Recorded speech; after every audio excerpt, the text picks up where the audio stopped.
one thing that is uncommon, or I guess one thing that we don't think about with hypnosis, people say, well, how else do you use hypnosis in a dental practice? And I think about this story about a broken $50,000 piece of equipment. We had a Panorex that was not working properly, and for the 3 days or so that it took us to get it fixed, we were losing a ton of money because patients were coming in and the doctor would say, oh, our panoramic machine is broken and I have to do this, PA and put the thing in their mouth and stuff, and patients would be like, wow, this is low tech as can be, right? $50,000 piece of equipment is broken, and now it was a bad situation. We were losing a lot of patients. I was the person that was picking up the phone, setting up appointments. This was an emergency clinic.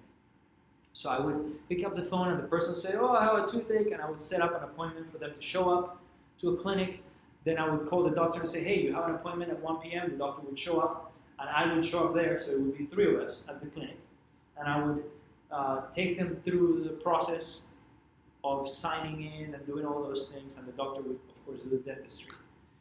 So it was a very bad thing when people were unhappy, first of all. It was a terrible thing when people didn't show up because the doctor would show up from like an hour drive or something not to help a patient. I would show up from an hour drive not to help a patient. It was just a wasted time. And I was the one setting up the appointments on the phone. So I figured out, I said, well, what is this person's motivation, right? Everybody that calls is motivated by money. Well, is it $350 for an extraction? I can't do it. That was the kind of level we were dealing with. So I started offering the PA as an option on the phone. When they would say, when I would take them through the entire process, and instead of saying, oh, by the way, we have this broken piece of equipment, blah, blah, blah, that I used to have to say for that first day until I wisened up, I started thinking, Mr. Patient, after I take him through the entire process of booking the appointment, I said, oh, by the way, you said his number, what tooth? It didn't matter what tooth it was, whatever they answered, it would say, oh, it's my canine or whatever. It didn't matter to me.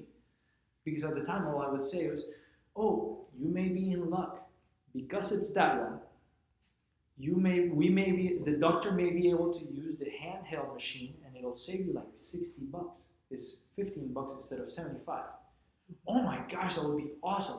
Well, when you show up, just ask the doctor. And issue fixed.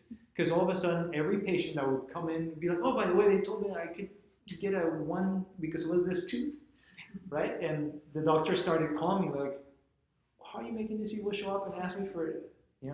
So when you think about communicating with patients, think about staying a few steps ahead.